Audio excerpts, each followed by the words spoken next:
നമ്മൾ നമ്മുടെ ജീവിതത്തിൽ ഒരുപാട് ബ്രദേഴ്സിനെ കണ്ടിട്ടുണ്ട്. അപ്പോൾ ഇതുപോലൊരു ബ്രദറിനെ പരിചയപ്പെടാനാണ് നമ്മളിവിടെ എല്ലാവരും വന്നിരിക്കുന്നത്. അപ്പോൾ ഇന്ന് പരിചയപ്പെടാൻ പോകുന്ന ഡീക്കൻ സിഞ്ചോ തുണ്ടിയിൽ ചങ്ങനാശ്ശേരി അതിരൂപതയ്ക്ക് വേണ്ടി തിരുപ്പട്ടം സ്വീകരിക്കാൻ പോവുകയാണ് ഈ ഡിസംബർ മാസം.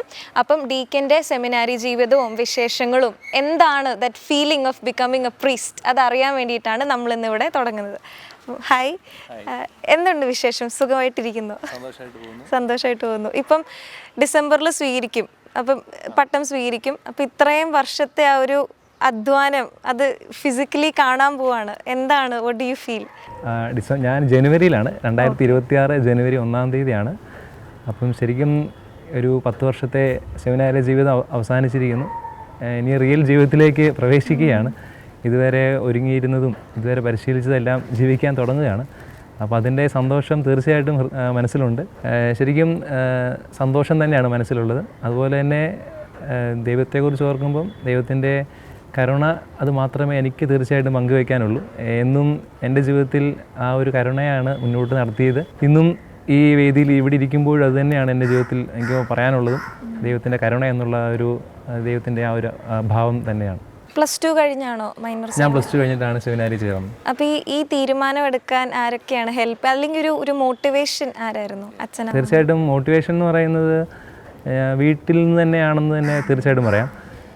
അപ്പനും അമ്മയുമാണ് തീർച്ചയായിട്ടും എന്നെ സംബന്ധിച്ച് ദൈവവിളിയിലേക്ക് ഇങ്ങനൊരു സ്റ്റെപ്പ് എടുക്കാനായിട്ടുള്ള പ്രധാന കാരണം അവർ തീർച്ചയായിട്ടും അവർ നന്നായിട്ട് പ്രാർത്ഥിക്കുന്ന 2 വ്യക്തികളായിരുന്നു. ഞങ്ങളുടെ കുടുംബം നല്ല രീതിയിൽ പ്രാർത്ഥിക്കുന്നവർ തന്നെയായിരുന്നു. ഞാൻ തീർച്ചയായിട്ടും രാവിലെ എഴുന്നേറ്റിരുന്നത് തന്നെ അച്ചാച്ചൻ്റെ പ്രാർത്ഥന കേട്ടിട്ടാണ്. അച്ചാച്ചൻ വെളുപ്പിൻ്റെ ഒരു 4 മണിയാകുമ്പോൾ എഴുന്നേക്കും. ഞാൻ ഇരുന്നിങ്ങനെ പ്രാർത്ഥിക്കും. ഞാൻ എഴുന്നേൽക്കുന്നത് ഈ പ്രാർത്ഥന കേട്ടുകൊണ്ടും അമ്മയുടെ പ്രാർത്ഥന കേട്ടുകൊണ്ടുമാണ്. ബേസിക്കലി രാവിലെ എഴുന്നേൽക്കാൻ കുറച്ച് മടിയുള്ള ആളാണ് ഞാൻ. അപ്പോൾ നമ്മൾ വീട്ടിലായിരുന്നപ്പോൾ ഒരു 6 മണിയൊക്കെ ആകുമ്പോൾ എഴുന്നേൽക്കുള്ളൂ. അല്ലെങ്കിൽ അത് തന്നെ ഒരുപാട് തവണ അമ്മ വിളിച്ച് എഴുന്നേൽപ്പിച്ച് കഷ്ടപ്പെട്ട് അമ്മയുടെ രാവിലത്തെ ഒരു അധ്വാനമാണ് എന്നെ വിളിച്ച് എഴുന്നേൽപ്പിക്കുക എന്നുള്ളത്. അപ്പോൾ അങ്ങനെ ഒരു ഇതിലൂടെ കടന്നുപോയി. എങ്കിലും രാവിലെ അമ്മ എഴുന്നേൽപ്പിക്കും. എഴുന്നേറ്റ് കഴിയുമ്പം പ്രാർത്ഥനയുണ്ട്. പ്രാർത്ഥിച്ച് കഴിയുമ്പം പള്ളിയിൽ പോകുമായിരുന്നു. അങ്ങനെ കുർബാന സ്വീകരിച്ച് കഴിഞ്ഞ തൊട്ട് എല്ലാ ദിവസവും പള്ളിയിൽ പോകുമായിരുന്നു. അപ്പോൾ അത് അമ്മ നൽകിയ ഒരു പരിശീലനം തന്നെയായിരുന്നു. അങ്ങനെ ആ ഒരു പരിശീലനത്തിലൂടെ പള്ളി വന്നു, കുർബാനയിൽ പങ്കെടുത്തു. അങ്ങനെ ഒരു സ്നേഹം ഉണ്ടായി. അങ്ങനെ ഒരു അച്ഛന്മാരെ കാണാൻ തുടങ്ങി. അച്ഛന്മാരോട് നല്ലൊരു ബന്ധമായി. അങ്ങനെ അച്ഛന്മാരിൽ നിന്നുള്ള ബന്ധത്തിലൂടെ നമുക്ക് വീണ്ടും എനിക്കും ഈ ഒരു അച്ഛനാവണം, സെമിനാരിൽ പോകണം എന്നൊക്കെയുള്ളൊരു ആഗ്രഹം ഉണ്ടായി. അങ്ങനെ 10ാം ക്ലാസ് കഴിഞ്ഞപ്പോൾ നമ്മൾ വീട്ടിലിങ്ങനെ പറഞ്ഞു, ഇങ്ങനെ സെമിനാരിൽ പോകണമെന്നൊരു ആഗ്രഹമുണ്ട്. തീർച്ചയായിട്ടും നോക്കുമ്പോൾ അച്ചാച്ചനും അമ്മയും നോക്കുമ്പം ഞാൻ ഒറ്റ മോനാണ്, 2 ചേച്ചിമാരുണ്ട്. അതുകൊണ്ട് ആ സമയത്ത് അവരൊന്ന് വെയിറ്റ് ചെയ്യാൻ പറഞ്ഞു. 10ാം ക്ലാസ്സിൻ്റേതായ ചില ചിന്തകളായിരിക്കും എന്ന് ഓർത്ത് അവരൊന്ന് വെയിറ്റ് ചെയ്യാൻ പറഞ്ഞു. അങ്ങനെ അത് കഴിഞ്ഞപ്പം +2 പഠിച്ചു. +2 പഠിച്ചു കഴിഞ്ഞപ്പോൾ വീണ്ടും നമ്മൾ ക്യാമ്പിനൊക്കെ പോയി. അപ്പം വീട്ടുകാർ പറഞ്ഞ കാര്യം, ഇനിയിപ്പോൾ നിൻ്റെ തീരുമാനമാണ്, നിനക്ക് തീരുമാനിക്കാം, നിൻ്റെ ചോയ്സ് ആണല്ലോ. അങ്ങനെ നമ്മൾ അവരുടെ കിട്ടിയ ഒരു ബേസിൽ നിന്നുകൊണ്ട് ഇങ്ങനെ വീട്ടിൽ പറഞ്ഞപ്പം അവർ സമ്മതിച്ചു. ഓക്കെ, നിൻ്റെ ഇഷ്ടം പോലെ ചെയ്തുകൊള്ളുക. അങ്ങനെ സെമിനാരി ചേർന്നതാണ് +2 കഴിഞ്ഞപ്പോൾ. അങ്ങനെയാണ് ഒരു ദൈവവിളി എന്ന് പറയുന്നത്. ഞാൻ പറയുന്ന വീട്ടിൽ നിന്ന് തന്നെയാണ് ബേസിക്കലി കിട്ടിയിരിക്കുന്നത്. അച്ചാച്ചൻ അമ്മയുടെ ജീവിതം തന്നെയാണ്. അപ്പോൾ 2 ചേച്ചിമാരുണ്ടെന്ന് പറഞ്ഞില്ലേ, വീട്ടിലത്തെ ഏറ്റവും ഇളയതാണ്. അപ്പോൾ ചേച്ചിമാർക്കൊരു വിഷമം ഉണ്ടായിരുന്നു, കാരണം ഏറ്റവും ഇളയ അനിയൻ. ചേച്ചിമാർക്ക് തീർച്ചയായിട്ടും വിഷമം ഉണ്ടായി കാണും, വിഷമം ഉണ്ടായിട്ടുണ്ട്. കാരണം ശരിക്കും പറയുകയാണെങ്കിൽ ഞാൻ ശരിക്കും സെമിനാരി ചേർന്ന് കഴിഞ്ഞിട്ടാണ് ചേച്ചിമാരെയൊക്കെ ഒരുപാട് സ്നേഹിച്ച് തുടങ്ങിയെന്ന് വേണേൽ പറയാൻ പറ്റും. അതുവരെ നമ്മൾ വീട്ടിലുണ്ടായിരുന്നു, നമ്മൾ ഒന്നിച്ച് ജീവിക്കാൻ അത്രയും സ്നേഹിച്ചിട്ടില്ല എന്ന് വേണേൽ തുറന്ന് പറയാം. അല്ലെങ്കിൽ പറയുകയാണെങ്കിൽ സെമിനാരി വന്നു കഴിഞ്ഞപ്പോൾ നമ്മൾ അവരിൽ നിന്നൊക്കെ മാറി, വീട്ടിൽ നിന്ന് മാറി. അങ്ങനെ ഇരുന്ന സമയത്താണ് ഞാൻ അവരെ അന്ന് എനിക്കൊട്ടും സ്നേഹിക്കാൻ പറ്റിയില്ലല്ലോ എന്നോർത്ത് പിന്നീടാണ് അവരെ ഒരുപാട് സ്നേഹിച്ച് തുടങ്ങിയത്. പക്ഷേ ചേച്ചിമാരങ്ങനെ ആയിരുന്നില്ല. അവരെ സംബന്ധിച്ച് അവരുടെ അനിയനാണ്. അപ്പോൾ അവർ തീർച്ചയായിട്ടും ഒരുപാട് വിഷമിച്ചിട്ടുണ്ട്. സെമിനാരി പോകുന്നതിന് പറഞ്ഞതിന് മുമ്പേ അവർ ഒരുപാട് കരഞ്ഞിട്ടൊക്കെ ഉണ്ട്. അത് കാണുമ്പം നമുക്ക് ഓർത്തിട്ടുണ്ട്, ഇവർ കരയാനും മാത്രം ഇവർക്ക് സ്നേഹം ഉണ്ടായിരുന്നു, അങ്ങനെയൊക്കെ ഞാൻ ചിന്തിച്ചിട്ടുണ്ട്. അപ്പോൾ അങ്ങനെ തീർച്ചയായിട്ടും അവരൊരുപാട് സ്നേഹിച്ചിട്ടുണ്ട്. അവരുടെ സ്നേഹം നന്നായിട്ട് കിട്ടിയിട്ടുണ്ട്. ഇപ്പോഴും അതൊക്കെ തന്നെയാണ് നമ്മളെ മുന്നോട്ട് കൊണ്ടുപോകുന്നത്. അങ്ങനെ ഏറ്റവും ഇളയതാണെന്ന് പറഞ്ഞ് അവരൊരുപാട് അങ്ങനെ ലാളിച്ചിട്ടൊന്നുമില്ല. നമ്മളെ വേണ്ട രീതിയിലുള്ള സ്നേഹമൊക്കെ നൽകി അവർ മുന്നോട്ട് കൊണ്ടുപോയിട്ടുണ്ട്. അപ്പം അങ്ങനെ നല്ല ഓർമ്മകളാണ് വീട്ടിൽ നിന്ന് ലഭിച്ചിരിക്കുന്നത്. അപ്പം എനിക്ക് പറയുന്ന കേട്ടിട്ട് ഐ ഫീൽ ലൈക്ക് വീട് ഭയങ്കര ഒരു നല്ല ഒരു എൻവയറമെൻ്റ് ആയിരുന്നു. ഐ മീൻ നമുക്ക് മൂത്തവർ പ്രത്യേകിച്ച് ഉള്ളപ്പം വഴക്ക് കൂടുക ഇങ്ങനത്തെ ഒക്കെ എല്ലാ എലമെൻറ്റുകളുണ്ടല്ലോ. അപ്പം പെട്ടെന്ന് സെമിനാരി ചെന്നപ്പോഴത്തേക്കിനും ചേച്ചിമാരുടെ കൂടെ വഴക്ക് കൂടുന്നില്ല, അങ്ങനത്തെ ഭയങ്കര ഹോം സിക്നെസ് ആയിരുന്നോ ആ ഒരു പോയിന്റിൽ? ഹോം സിക്നെസ് ഉണ്ടായില്ല. ശരിക്കും നമ്മൾ വീട്ടിലാണെങ്കിലും ഇങ്ങനെ ക്യാമ്പുകൾക്കൊക്കെ പോകുമായിരുന്നു. അപ്പോൾ വീട്ടിൽ നിന്ന് അകന്ന് നിൽക്കുന്ന ഒരു പതിവുണ്ടായിരുന്നു. അതിലിങ്ങനെ പ്രോഗ്രാമിനൊക്കെ പോയി. പക്ഷേ എങ്കിലും ഒരു ഉള്ളിൽ വിഷമമുണ്ട് തീർച്ചയായിട്ടും. ചേച്ചിമാരായിട്ട് മിസ് ചെയ്യുന്നു, ആടി ഉണ്ടാക്കാൻ ആളില്ല. പക്ഷെ അങ്ങനെ ചെന്നപ്പോൾ നമ്മൾ വേറൊരു ലോകത്തുനിന്ന് സെമിനാരി എന്ന് പറയുന്നത് നമുക്ക് സഹോദരങ്ങൾ മാത്രമേ ഉള്ളൂ. അപ്പോൾ രണ്ട് ചേച്ചിമാരിൽ നിന്ന് മാറി എനിക്കിപ്പോൾ അവിടെ ചെന്നപ്പോൾ ഞങ്ങൾ 80-ഓളം പേര് അവിടെ ഉണ്ടായിരുന്നു. അപ്പോൾ 80 പേരുടെ കൂട്ടായ്മയിലാണ് എത്തിച്ചേർന്നത്. അപ്പോൾ അവിടെ ആ ഒരു കമ്മ്യൂണിറ്റി തീർച്ചയായിട്ടും വീട്ടിൽ ഞങ്ങൾ 5 പേരാണ്. അപ്പം ആ ഒരു കമ്മ്യൂണിറ്റി നിന്നുകൊണ്ട് തന്നെ സെമിനാരി വന്നപ്പോഴും അവിടെ നല്ലൊരു കമ്മ്യൂണിറ്റി. അപ്പോൾ അവിടെ വിഷമത്തിനിട വന്നില്ല. സത്യം പറഞ്ഞാൽ വീണ്ടും ഒരു സന്തോഷത്തിൻ്റെ ജീവിതം, നമ്മുടെ തന്നെ പ്രായക്കാർ ഒന്നിച്ച് ജീവിക്കുന്നു. പക്ഷേ അതിൻ്റെ സൈഡിൽ വീട്ടിൽ നിന്ന് മാറിയതിൻ്റെ ആ ഒരു ബുദ്ധിമുട്ട് എല്ലാവർക്കും ഉണ്ടാകുന്ന ബുദ്ധിമുട്ട് തന്നെ ഉണ്ടായി. അങ്ങനെ നമ്മളെ ഒരുപാട് അഫക്റ്റ് ചെയ്യുന്ന രീതിയിലുള്ള ബുദ്ധിമുട്ടൊന്നും ഉണ്ടായിട്ടില്ല. കാരണം ഞാൻ പറഞ്ഞല്ലോ, ചേച്ചിമാർ അത്രയും നമ്മളെ അങ്ങനെ ലാളിച്ച് വളർത്തിയതല്ല. അപ്പം അവർ നമുക്ക് നൽകുന്ന ഒരു ഇതുണ്ടായിരുന്നു. ആ ഒരു ഡിസ്റ്റൻസ് തന്നെയാണ് നമ്മൾ വളർന്നതൊക്കെ. അതുകൊണ്ട് ഒരുപാട് വിഷമത്തിലേക്ക് ഇട വന്നിട്ടില്ല. പിന്നെ സെമിനാരി ജീവിതം ഒരുപാട് എൻജോയ് ആളാണ് ഞാൻ. സെമിനാരിയിൽ എല്ലാ രീതിയിലും എല്ലാവരോടും നല്ലൊരു സൗഹൃദത്തിലാണ് മുന്നോട്ട് പോയത്. അപ്പോൾ ആ ഒരു കൂട്ടായ്മ നമ്മളെ വീട്ടിൽ നിന്ന് നഷ്ടമായ ആ ഒരു ബന്ധം ഇവിടെ സെമിനാരിയിൽ നിന്ന് വളർന്നു വന്നപ്പോൾ കിട്ടിയതുകൊണ്ട് തന്നെ സന്തോഷത്തോടു കൂടിയാണ് എപ്പോഴും മുന്നോട്ട് പോയത്. അപ്പം ഈ ഫിലോസഫിയും തിയോളജിയൊക്കെ നമ്മൾ എപ്പോഴാണ് പഠിക്കുന്നത്? അത് ഞാൻ മൈനർ സെമിനാരിയിൽ ആദ്യത്തെ 1 വർഷം ചേർന്നു. അവിടെ ഫസ്റ്റ് ഇയർ അവിടെ നിന്നു. അത് കഴിഞ്ഞപ്പോൾ ഞാൻ SP കോളേജിൽ ഡിഗ്രി പഠിച്ചു. 3 വർഷം BA ഇംഗ്ലീഷായിരുന്നു. ഇംഗ്ലീഷ് പഠിച്ചു. അത് കഴിഞ്ഞപ്പം ഫിലോസഫി ചെയ്യാനായിട്ട് വടവാതൂർ സെമിനാരിയിലേക്ക് പോയി. അവിടെ 2 വർഷം ഫിലോസഫി ചെയ്തു. അത് കഴിഞ്ഞ് 1 വർഷം റീജൻസി കാലഘട്ടമായിരുന്നു. അത് നമ്മുടെ അതിരൂപത കുടുംബത്തിൽ തന്നെ ആയിരുന്നു എൻ്റെ 1 വർഷ കാലഘട്ടം. അവിടെ 2 ഓഫീസുകൾ, ഒന്ന് പ്രൊക്കുറേറ്ററസിൻ്റെ കൂടെയും 2 യുവദീപ്തിയും KCSലും, ഈ 2 സംഘടനയിൽ അങ്ങനെ 1 വർഷക്കാലം അരമനയിലുണ്ടായിരുന്നു. അത് കഴിഞ്ഞ് വീണ്ടും തിയോളജി പഠിക്കാനായിട്ട് ഞാൻ കുന്നോത്ത് സെമിനാരി, ഗുഡ് ഷെപ്പേർഡ് മേജർ സെമിനാരിയിലേക്കാണ് പോയത്. അവിടെ തിയോളജി പഠിച്ചു. അങ്ങനെ എനിക്ക് തോന്നുന്നു ഞാൻ ഇങ്ങനെയൊക്കെയാണ് അവിടെ ഈ തലശ്ശേരിയിലൊക്കെ പോയത്. അങ്ങോട്ടൊക്കെ പോകാൻ കാരണം തന്നെ അവിടെ സെമിനാരി പോയതുകൊണ്ടാണ്. അല്ലെങ്കിൽ നമ്മൾ നാട്ടിലൊക്കെ തന്നെ നിന്ന് പോയാനേ തോന്നും. അപ്പോൾ അങ്ങനെ നല്ല ജീവിത അനുഭവങ്ങളെല്ലാം ഈ പല സെമിനാരിയിൽ നിന്നും, അപ്പോൾ അവിടെ വന്നിരിക്കുന്ന പല സ്ഥലങ്ങളിൽ നിന്നുള്ളവരാണ്, പല രൂപതയിൽ നിന്നുള്ളവരാണ്. അങ്ങനെ എല്ലാവരോടും നല്ലൊരു ബന്ധവും അങ്ങനെ കൾച്ചർ എല്ലാം കൂടെ ചേർന്ന് വന്ന് നല്ല രീതിയിൽ എന്നെ തന്നെ രൂപപ്പെടുത്തിയെടുക്കാനായിട്ട് ഈ ഫോർമേഷനിലെല്ലാം സഹായിച്ചു എന്നൊക്കെ തന്നെ പറയാം. BA ഇംഗ്ലീഷ് പഠിച്ചു എന്നല്ലേ പറഞ്ഞു. അപ്പം നമ്മൾ ഈ ലിറ്ററേച്ചർ ആയിരുന്നല്ലോ. അപ്പോൾ ഈ ലിറ്ററേച്ചർ പഠിക്കുമ്പം ഫിലോസഫി പഠിക്കാൻ ഇച്ചിരി എളുപ്പമായിരുന്നു, അതോ രണ്ട് ദിക്കിലെ സബ്ജക്ട്സ് ആണോ? അല്ല, കാരണം അറിയാമല്ലോ, ലിറ്ററേച്ചർ പ്രത്യേകിച്ച് SP കോളേജിൽ അന്നത്തെ പ്രൊഫസേഴ്സ് പഠിപ്പിച്ചവരെല്ലാവരും തന്നെ വലിയ പ്രൊഫസേഴ്സാണ്. അതുകൊണ്ട് തന്നെ അവരുടെ ക്ലാസ്സിലിരിക്കാൻ പറ്റി എന്നുള്ളതിൽ അഭിമാനിക്കുന്ന ഒരാളാണ് ഞാൻ. അതുകൊണ്ട് തന്നെ എൻ്റെ കൂടെ പഠിച്ചിരുന്നവരും അതുപോലെ ഡിഗ്രിക്ക് വന്നിരുന്നവർ അവരും വളരെ ഭയങ്കര മിടുക്കരായ ആൾക്കാരായിരുന്നു. അവരുടെ കൂടെ ഇരുന്ന് പഠിക്കാൻ സാധിച്ചല്ലോ എന്ന് ഞാൻ പിന്നീട് ചിന്തിച്ചു ഫിലോസഫി ചെയ്യുന്ന സമയത്ത്. പിന്നെ ഞാൻ നോക്കിയപ്പം ഫിലോസഫി നമ്മൾ പ്ലേറ്റോയുടെ കാര്യങ്ങളൊക്കെ പഠിക്കുമ്പോഴും ഇംഗ്ലീഷ് പഠിച്ചതുകൊണ്ട് ഒരുപാട് ബേസ് കിട്ടിയിട്ടുണ്ട്. സാറുമാർ കോട്ട് ചെയ്യുമ്പോഴും അല്ലെങ്കിൽ നമ്മൾ കവിതകളാവട്ടെ ലിറ്ററേച്ചർ ആവട്ടെ എന്തുമാവട്ടെ ഇതെല്ലാം നമ്മുടെ ഫിലോസഫി പഠനത്തിന് സഹായിച്ചിട്ടുണ്ട് ഒരുപാട്. പ്രത്യേകിച്ച് ലിറ്ററേച്ചർ പഠിച്ചുകൊണ്ട് തന്നെ വായിക്കാൻ തുടങ്ങിയിരുന്നു. ആ വായനാശീലം എന്നെ ഫിലോസഫിയിലും തിയോളജിയിലും മുന്നോട്ടുള്ള ജീവിതത്തിൽ ഒരുപാട് ഇൻസ്പിറേഷൻ നൽകിയിട്ടുണ്ട്, വായിക്കാനും എല്ലാ രീതിയിലും. അങ്ങനെ ലിറ്ററേച്ചർ പഠിച്ചു എന്നുള്ളത് എനിക്ക് ഒരുപാട് സന്തോഷവും അതുപോലെ തന്നെ എൻ്റെ ജീവിതത്തിൽ ഒരുപാട് സഹായകരമായിരുന്നു ആ ഒരു കാര്യം. അപ്പോൾ ഈ ലിറ്ററേച്ചർ പഠിച്ചപ്പം ആരായിരുന്നു ഫേവറേറ്റ് ഓത്തർ, അങ്ങനെ ആരെങ്കിലും ഉണ്ടായിരുന്നോ?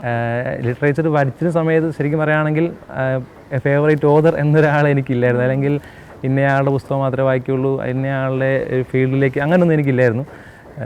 എനിക്കിപ്പോഴും അങ്ങനെയൊന്നുമില്ല. കാരണം ഏതാണോ നോവലുകൾ ഒരുപാട് വായിച്ചിട്ടുണ്ട്, മലയാളം നോവൽ വായിച്ചിട്ടുണ്ട്, ഇംഗ്ലീഷ് നോവൽ വായിച്ചിട്ടുണ്ട്, കവിതകൾ വായിച്ചിട്ടുണ്ട്, പക്ഷേ കുറവാണ് വായിച്ചിരിക്കുന്നത്. ചെറുകഥകൾ ഒരുപാട് വായിച്ചിട്ടുണ്ട്. അതുകൊണ്ട് തന്നെ ഇന്നയാൾ എന്നൊരു പ്രത്യേകിച്ച് എടുത്ത് ഇന്നയാളുടെ കവിതകൾ മാത്രം വായിക്കുന്ന രീതി അല്ലെങ്കിൽ ഇന്നയാളുടെ നോവലുകൾ വായിക്കുന്ന രീതി എനിക്കില്ലായിരുന്നു. അതായത് ഇപ്പം നല്ലതാണെന്ന് തോന്നിയാൽ ആരുടെ ആണെങ്കിലും വായിക്കുക എന്നുള്ളൊരു രീതിയായിരുന്നു എൻ്റേത്. അങ്ങനെ തന്നെയാണ് പോയത്. ഇപ്പം പറഞ്ഞില്ലായിരുന്നു അത്രയും നല്ല പ്രൊഫസേഴ്സ് ആയിരുന്നു, അവരുടെ ക്ലാസ്സിൽ ഇരിക്കാൻ പറ്റിയില്ലോ എന്നോർത്ത് തന്നെ ഗ്രേറ്റ്ഫുൾ ആണ്. അപ്പം ഏതെങ്കിലും അങ്ങനത്തെ ഒരു പ്രൊഫസർ ഉണ്ടോ ഒരുപാട് ഇൻസ്പയർ ചെയ്ത ഒരു പ്രൊഫസർ? ഒരാളുടെ പേരെടുത്ത് പറയുന്നില്ല ഞാൻ, കാരണം എന്നെ പഠിപ്പിച്ച എല്ലാവരും തന്നെ എന്നെ നന്നായിട്ട് ഇൻസ്പയർ ചെയ്തിട്ടുണ്ട്. കാരണം അവർ ക്ലാസ്സിലെടുത്തിരുന്ന ഒരു രീതിയൊക്കെ ഞാൻ പിന്നീട് സൺഡേ സ്കൂളിൽ പോയപ്പം എടുത്തിട്ടുണ്ട്. അവർ ക്ലാസ്സിൽ എങ്ങനെ എൻഗേജ് ചെയ്തു, എങ്ങനെ, കാരണം ഡിഗ്രി പഠിക്കുന്ന ഒരു വ്യക്തിയോട് ഒരു സാർ എങ്ങനെ ചെയ്യുന്നു ആ രീതി ഞാൻ തീർച്ചയായിട്ടും ഞാൻ +2 സൺഡേ സ്കൂളിൽ പഠിപ്പിക്കുമ്പോൾ അവരോട് അങ്ങനെ പെരുമാറിയിട്ടുണ്ട്. കാരണം ഒരു ഫ്രീഡം കിട്ടുമ്പോൾ തന്നെ പിള്ളേർക്ക് ക്ലാസ്സിൽ എൻജോയ് ചെയ്യാൻ പറ്റും. ആ എൻജോയ്മെൻറ്റ് സാറിനെ ഇഷ്ടപ്പെടും, വിഷയത്തെ ഇഷ്ടപ്പെടും, നമുക്ക് പഠിക്കാനും കഴിയും. അപ്പോൾ ആ രീതിയിൽ ഞാനും ഇവരുടെ ഒരു അപ്രോച്ച് എടുത്തിട്ടുണ്ട്. സാറന്മാർ എനിക്ക് പറയാനാണെങ്കിൽ ശരിക്കും ഡിഗ്രി ലൈഫിൽ SP സാറന്മാർ തന്നെയാണ് നമുക്ക് നല്ലൊരു ഇൻസ്പിറേഷനായി നിന്നതെല്ലാം തന്നെ.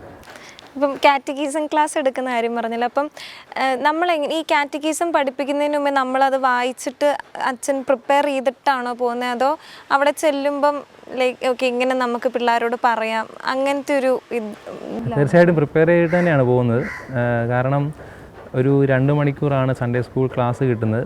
അതിൽ നമുക്ക് പിള്ളേരോട് ഡയറക്റ്റ് സംസാരിക്കാൻ കിട്ടുന്നത് 1 മണിക്കൂറാണ്. അപ്പോൾ ആ 1 മണിക്കൂർ സമയം നമ്മൾ കൃത്യമായിട്ട് എന്തെങ്കിലും കൊടുക്കണം, എന്നാലേ നമുക്ക് ആ ഒരു ഗുണമുള്ളൂ. അപ്പോൾ നമ്മൾ എന്നും കഥ പറഞ്ഞിരുന്നാൽ അതിൽ പ്രത്യേകിച്ച് വില ഉണ്ടാകത്തില്ല. അപ്പോൾ നമ്മൾ തീർച്ചയായിട്ടും ഞാൻ നന്നായിട്ട് ഒരുങ്ങിയിട്ടൊക്കെ തന്നെയാണ് പോയിരുന്നത്. ഇന്ന കാര്യങ്ങൾ പറയണം, ഇന്ന രീതിയിൽ സംസാരിക്കണം, അതൊക്കെ തന്നെ പ്ലാൻ ചെയ്തിട്ട് തന്നെയാണ് സൺഡേ സ്കൂളിലേക്ക് പോയിട്ടുള്ളത്.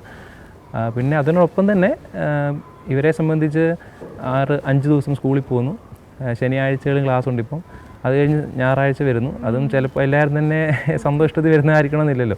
മാതാപിതാക്കൾ പറഞ്ഞു വിടുന്നവരുണ്ടാവും, എന്നെ എങ്ങനെയെങ്കിലും വന്ന് പോകണമെന്നുള്ളവരുണ്ട്. അപ്പോൾ ഇങ്ങനെയുള്ള എല്ലാവരും ഇരിക്കുമ്പം അവരെ എല്ലാവരും എൻഗേജ് ചെയ്യിക്കുന്ന രീതിയിൽ കൂടെ ക്ലാസ് ഒന്ന് എൻ്റർടൈൻ ആക്കുന്ന രീതിയിലാണ് ഞാൻ ക്ലാസ് എടുക്കാനെല്ലാം. എന്നാൽ അതിനൊപ്പം തന്നെ നന്നായിട്ട് പ്രിപ്പയർ ചെയ്തിട്ട് തന്നെയാണ് ക്ലാസ്സിലേക്ക് പോയിരുന്നത്. ഈ +1 +2 ബാച്ചസിനല്ലേ എടുത്തുകൊണ്ടിരുന്നത്. അപ്പം ഏതെങ്കിലും എപ്പോഴും ഓർമ്മയിൽ നിൽക്കുന്ന ഏതെങ്കിലും സ്റ്റുഡൻറ്റ് അങ്ങനെ ആരെങ്കിലും ഉണ്ടോ? അങ്ങനെയില്ല. നമ്മൾ തീർച്ചയായിട്ടും ക്ലാസ്സിൽ എത്ര പേരുണ്ടോ അത്രയും പേരോട് നന്നായിട്ട് എൻഗേജ് ചെയ്തിട്ടുണ്ട്. ഇന്നയാൾ അങ്ങനെ ഒരു ഇതില്ല. പിന്നെ എനിക്ക് ഏറ്റവും സന്തോഷം തോന്നിയ കാര്യം അവസാന വർഷം ഡീക്കനായി കഴിഞ്ഞാൽ പോയ പള്ളിയിൽ 6ാം ക്ലാസ്സിലാണ് ഞങ്ങൾ പോയത്. അതുവരെ +1 +2 ഒക്കെ ആയിരുന്നു. അപ്പോൾ അത് എനിക്ക് നല്ലൊരു രസകരമായ അനുഭവമായിരുന്നു. കാരണം +2 നമ്മളിപ്പം +1 +2 പഠിക്കുന്ന ഒരാളോട് ഒരു കാര്യം പറഞ്ഞാൽ അവിടെ കൊണ്ട് തീർന്നു, അവർ പിന്നെ സംശയം ചോദിക്കുക. പക്ഷേ 6ാം ക്ലാസ്സിലെ ഒരു കുഞ്ഞിനോട് അങ്ങനെയല്ല. നമ്മൾ ഒരു കാര്യം പറഞ്ഞാൽ അവർക്ക് അത് എന്താണെന്ന് അറിയണം, പിന്നെ അതറിയണം. അപ്പോൾ അവർ ഭയങ്കര ശരിക്കും രസകരമായിരുന്നു. അന്ന് ക്ലാസ്സിൽ 9 പേരെ ഉള്ളായിരുന്നു. ഈ 9 പിള്ളേരും 9 കുഞ്ഞുങ്ങളും ഭയങ്കര രസമാണ്. നമ്മളൊരു കാര്യം പറഞ്ഞാൽ അവർക്ക് അതിൻ്റെ അടുത്ത കാര്യം അറിയണം. അങ്ങനെ എന്തെന്ത് ചോദിച്ചു അങ്ങ് പോകുമ്പോൾ നമുക്കും വളരെ രസകരമായൊരു അനുഭവമായിരുന്നു ആ ഒരു 6ാം ക്ലാസ്സിലെ ഒരു ക്ലാസ് എന്ന് പറയുന്നത്. അന്ന് ഞാൻ ഓർത്തു, ഇപ്പോൾ ഇങ്ങനെയാണെങ്കിൽ 5, 4 എടുക്കാൻ ടീച്ചർമാരെ സമ്മതിക്കണം, അവരിത് എങ്ങനെയാണ് കൊണ്ട് കിടക്കുന്നത്. അപ്പോൾ അത് വളരെ ഒരു നല്ല അനുഭവമായിരുന്നു 6ാം ക്ലാസ്സിൽ പോയത്. ഇപ്പോൾ ആ കൊച്ചുകുട്ടിയുടെ കാര്യം പറഞ്ഞില്ലേ, അപ്പോൾ ആ ഒരു ക്യൂരിയോസിറ്റി വെച്ചിട്ട് ഞാനൊരു ചോദ്യം ചോദിക്കാം. ഞാനിങ്ങനെ ഇവിടെ വായിച്ച് കേട്ടതാണ്, മരണമുള്ളതുകൊണ്ടാണ് മനുഷ്യൻ്റെ ജീവിതത്തിനെ കുറച്ചുകൂടി വാല്യുബിൾ ആയിട്ട് എടുക്കുന്നത്. ഇപ്പം അല്ലാണ്ട് നമ്മൾ മരണമില്ലാണ്ട് ഇങ്ങനെ അലഞ്ഞു നടക്കുന്ന ഒരു സ്പിരിറ്റ് അല്ലെങ്കിൽ ഒരു ഹ്യൂമൻ ബോഡി ആയിരുന്നെങ്കിൽ നമുക്ക് മടുത്തുവും ലൈഫ്. അപ്പം അച്ഛൻ എന്താണ് അതിനെപ്പറ്റി? കാരണം മരണം ശരിക്കും അപ്പോൾ ഒരു നല്ല ഫാക്ടറായിട്ടല്ലേ നമ്മൾ. കൊച്ചുകുട്ടിയോടൊക്കെ ഞാൻ പറയുന്നത് നീ ഇത് പ്രായമാകുമ്പോൾ മനസ്സിലാക്കുള്ളൂ എന്നുള്ളതാണ്. പക്ഷേ ഇപ്പം അഞ്ചനൊക്കെ പ്രായമായതുകൊണ്ട് പറയാതിരിക്കില്ലേ. അത് വളരെ നല്ലൊരു ചോദ്യമാണത്. എൻ്റെ ഒരു ഇത് പറയുന്നത്, നമ്മളെല്ലാം ജീവിക്കുന്നു, മരിക്കുന്നത് നമ്മുടെ ഇതനുസരിച്ച് ഈശോയുടെ അടുത്തേക്ക് പോകാൻ തന്നെയാണ്. അതാണ് ഏറ്റവും വലിയ സന്തോഷമെന്ന് ഞാൻ മനസ്സിലാക്കുന്നു. കാരണം ഒരുപാട് പ്രായമായി മരിച്ചാലും നേരത്തെ മരിച്ചാലും എവിടെ എപ്പോൾ മരിച്ചാലും നമ്മുടെ എല്ലാം ലക്ഷ്യം ഈശോയിലേക്ക് തന്നെയാണ്. അതുകൊണ്ട് ജീവിതത്തിൽ മരണമുണ്ടെന്നുള്ളത് ഒരു പച്ചയായ യാഥാർത്ഥ്യമാണ്. തീർച്ചയായിട്ടും മരണമുള്ളത് കൊണ്ട് തന്നെയാണ് സന്തോഷമുള്ളത്. കാരണം എക്കാലവും നമ്മളിങ്ങനെ ജീവിച്ചു പോവുകയാണെങ്കിൽ അത് സന്തോഷം ഇല്ല. ശരിക്കും പറഞ്ഞാൽ നമ്മുടെ ജീവിതത്തിലാണെങ്കിലും നാളെ എന്താണെന്ന് നമുക്കറിയത്തില്ല. അതാണ് നമ്മുടെ ജീവിതത്തിലെ ഏറ്റവും വലിയ സന്തോഷം എന്ന് പറയുന്നത്. അപ്പോൾ ഇല്ലെങ്കിൽ നാളെ നമുക്ക് ഇന്ന കാര്യം സംഭവിക്കും എന്ന് പറഞ്ഞു കഴിഞ്ഞാൽ പിന്നെ നമുക്കൊരു ഇതില്ല. അപ്പം എപ്പോൾ മരണം ഉണ്ടാകുമെന്ന് അറിയാൻ പാടില്ലാത്തത് കൊണ്ട് തന്നെ നമ്മുടെ ജീവിതത്തിൽ സന്തോഷമുണ്ട്. നാളെ മരിക്കുന്നു എന്ന് അറിഞ്ഞാൽ പിന്നെ ടെൻഷനായി, എന്തൊക്കെ ചെയ്തു കൂട്ടണം, എന്തൊക്കെ ചെയ്യണമല്ലോ, അങ്ങനെ കുറേ ചോദ്യങ്ങൾ, പ്രവർത്തനങ്ങൾ, അല്ലെങ്കിൽ നമ്മൾ വളരെ ഡിസ്ട്രാക്റ്റഡ് ആവും. അതറിഞ്ഞുകൂടാ. പക്ഷേ ഒരിക്കൽ മരിക്കുമെന്നറിയാം. അതുകൊണ്ട് നമ്മുടെ ജീവിതത്തിലൊരു പ്രത്യാശയോ അല്ലെങ്കിൽ പ്രതീക്ഷയുണ്ട്, നമുക്ക് ഇന്ന കാര്യങ്ങൾ ചെയ്യാം. പ്രത്യേകിച്ച് നമ്മളെ സംബന്ധിച്ച് മരിക്കുക എന്ന് പറയുന്നത് അവസാനമല്ല, അത് വീണ്ടും തുടക്കം മാത്രമാണ്. അതായത് ഇപ്പോൾ നമ്മളെ സംബന്ധിച്ച് 3 ജനനമുണ്ടെന്ന് പറയാം. നമ്മൾ ഈ ലോകത്തിൽ ജനിക്കുന്നു, പിന്നെ നമ്മൾ മാമോദീസയിലൂടെ വീണ്ടും നമ്മൾ ഈശോയിൽ സഭയിൽ ജനിക്കുന്നു, വീണ്ടും മരണത്തോടുകൂടി നമ്മൾ ഈശോയോടൊപ്പം വീണ്ടും ജനിക്കുകയാണ്. അപ്പം ഞാനീ മരണത്തെ കാണുന്നത് തീർച്ചയായും ഈശോയോടൊപ്പമുള്ള ഒരു ജീവിതം ആരംഭിക്കുന്നു എന്നുള്ള ഒരു കാഴ്ചപ്പാടിലാണ്. അതുകൊണ്ട് അതും സന്തോഷം നൽകുന്ന കാര്യം തന്നെയാണ് നമ്മളെ സംബന്ധിച്ച്. ഇതുവരെയും നമ്മൾ അധ്വാനിച്ച കാര്യങ്ങളും ഇതുവരെ നമ്മൾ ചെയ്തതെല്ലാം ഈ ജീവിതത്തിലേക്ക് വേണ്ടിയായിരുന്നു. മാമോദീസായിലൂടെ സഭയിൽ ജനിച്ച് നാം വീണ്ടും ഈശോയിലേക്ക് ജനിക്കുകയാണ് മരണത്തിലൂടെ. അപ്പോൾ ആ ഒരു കാഴ്ചപ്പാടിലാണ് ഞാൻ മരണത്തെ കാണുന്നത്. ഇപ്പം നമ്മൾ പ്രാർത്ഥിക്കാൻ തുടങ്ങുമ്പം പൊതുവേ നമ്മൾ പ്രാർത്ഥിക്കുന്നത് ഇത്രയും കാര്യങ്ങൾ സാധിച്ചു തരണേ എന്നും പറഞ്ഞു റിക്വസ്റ്റ് അല്ല, കുറച്ചൊക്കെ കാര്യം കിട്ടാൻ വേണ്ടി നമ്മൾ പ്രാർത്ഥിക്കുന്നു, അങ്ങനത്തെ ഒരു ഇതായിരുന്നല്ലോ. അപ്പം സെമിനാരി ചേർന്ന് കഴിഞ്ഞിട്ട് അതിന് നല്ലൊരു മാറ്റം വന്നോ? എങ്ങനെയാണ് പ്രാർത്ഥിക്കുന്ന ഇതിൽ കാര്യങ്ങളിൽ മാറ്റം വന്നത്? ഞാനും ബേസിക്കലി പണ്ട് പ്രാർത്ഥിച്ചിട്ടൊരു ഇങ്ങനെ തന്നെയാണ്, ഈശോയെ ഇന്ന കാര്യം വേണം, എനിക്ക് പരീക്ഷയാണ്, നല്ല മാർക്ക് വേണം, അങ്ങനെ ഒരു പ്രാർത്ഥനയായിരുന്നു. പക്ഷേ കുറച്ച് കാലം കഴിഞ്ഞപ്പം അത് നമ്മുടെ ജീവിതത്തിൽ പരിശീലന ഫോർമേഷനൊക്കെ ഉണ്ടല്ലോ, അങ്ങനെ ഫോർമേഷനിൽ മനസ്സിലാവും അതല്ല പ്രാർത്ഥന. പ്രാർത്ഥന എന്ന് പറയുന്നത് ഈശോയോട് നമുക്ക് എന്തും സംസാരിക്കാമല്ലോ. ഈശോയോട് സംസാരിക്കുന്ന എല്ലാം നമുക്ക് പ്രാർത്ഥനയാണെന്ന് പറയാം. പ്രാർത്ഥന നമ്മൾ പണ്ട് തൊട്ടേ പഠിക്കുന്ന നിർവചനം പ്രാർത്ഥന എന്ന് പറയുന്നത് സ്നേഹ സംഭാഷണമാണ്. അപ്പം ഈശോയോട് സംസാരിക്കുന്ന എല്ലാം തന്നെ പ്രാർത്ഥനയാക്കി മാറ്റുക എന്നുള്ള രീതിയാണ് ഞാൻ പിന്നീട് സ്വീകരിച്ചത്. അപ്പോൾ പ്രത്യേകിച്ചും സെമിനാറിലായിരിക്കുമ്പം വൈകുന്നേരങ്ങളിൽ ലലിയ പ്രാർത്ഥനയൊക്കെ കഴിഞ്ഞ് ചാപ്പലിരുന്ന് ഇങ്ങനെ ഈശോയോടെ സംസാരിക്കുമായിരുന്നു ഒരുപാട് കാര്യങ്ങൾ. അന്നത്തെ ദിവസം എങ്ങനെയാണ് കടന്നുപോയത്, ഇന്ന ഈശോയെ രാവിലെ എഴുന്നേറ്റു, ഇങ്ങനെയായിരുന്നു കാര്യങ്ങൾ, ഇങ്ങനെ സംഭവിച്ചു, അങ്ങനെ ഈശോയോട് അങ്ങ് സംസാരിക്കാൻ തുടങ്ങി. പിന്നീട് ഞാൻ ഒരിക്കൽ പോലും ഇന്ന വേണമെന്ന് പറഞ്ഞ് ഇങ്ങനെ പ്രാർത്ഥിച്ചിട്ടില്ല. ശരിക്കും പറഞ്ഞാൽ ഇപ്പോഴും ഞാൻ അങ്ങനെ പ്രാർത്ഥിക്കാറില്ല. അല്ലാതെ ഇങ്ങനെ ഈശോയോട് അങ്ങ് സംസാരിക്കുമ്പം എല്ലാം അങ്ങ് തുറന്ന് പറയുന്നു. പ്രത്യേകിച്ചും അത് നമ്മുടെ ജീവിതത്തിൽ എഫക്റ്റായിട്ട് വരുന്നു. അങ്ങനെ കുറേ കാര്യങ്ങളാണ് ഞാൻ എക്സ്പീരിയൻസ് ചെയ്തിട്ടുള്ളത്. കാരണം ഞാൻ സെമിനാരി ചേർന്ന് കഴിഞ്ഞാൽ പിന്നെ ആ ഒരു പ്രാർത്ഥനാ ശൈലി തന്നെ എന്നിൽ നിന്ന് മാറ്റിയിട്ടുണ്ട് ഞാൻ. അതിനുള്ള പ്രധാന കാരണം എന്ന് പറയുന്നത് പിന്നീട് എൻ്റെ മനസ്സിൽ വളർന്നതല്ല നന്ദിയുടെ പ്രാർത്ഥനകളാണ്. കാരണം ബൈബിൾ വായിച്ചപ്പം എനിക്ക് ഏറ്റവും ഒന്ന് സ്ട്രൈക്ക് ചെയ്തൊരു ഭാഗമുണ്ട്. ഈ 10 കുഷ്ഠരോഗികളിൽ 9 പേര് സുഖം പ്രാപിച്ചു. 10 പേര് സുഖം പ്രാപിച്ചു, 9 പേര് പോയി, ഒരാൾ തിരിച്ചു വന്ന് നന്ദി പറഞ്ഞു. അപ്പം നമ്മൾ നന്ദിയുടെ ഒരു എലമെൻറ്റ് വന്നാൽ എന്താണ് നമ്മുടെ ജീവിതത്തിൽ ഉണ്ടാകുന്ന ഗുണം? 9 പേരും സുഖം പ്രാപിച്ചതേ ഉള്ളൂ, പക്ഷേ ഈ ഒരുവൻ രക്ഷ പ്രാപിച്ചു എന്നാണ് ഈശോ പറയുന്നത്. അപ്പം നന്ദിയുടെ മനോഭാവം വളർത്തിയെടുത്തു കഴിഞ്ഞാൽ നമ്മുടെ ജീവിതത്തിൽ കുറേ കൂടെ അനുഗ്രഹങ്ങൾ കിട്ടുമെന്നുള്ളൊരു ബോധ്യങ്ങളൊക്കെ കടന്നു വന്നു. അപ്പോൾ അങ്ങനെ ഞാൻ ഒരിക്കലും ഇങ്ങനെ പ്രാർത്ഥിച്ചിട്ടുണ്ട്. ഇങ്ങനെ പരീക്ഷ നടന്നിട്ടൊന്നുമില്ല, പരീക്ഷ വരുന്നേ ഉള്ളൂ, പക്ഷേ ഞാൻ ഇങ്ങനെ ചുമ്മാ പ്രാർത്ഥിച്ചു, ഈശോയെ എന്നെ പരീക്ഷയെല്ലാം ജയിപ്പിച്ച് എന്നൊക്കെ നന്ദി പറയുന്നു. അപ്പം ചുമ്മാ അങ്ങനെ പ്രാർത്ഥിച്ചാണ്. ശരിക്കും നമുക്കതൊരു മോട്ടിവേഷനാണ്, നമുക്ക് ഒരു എനർജിയാണത്.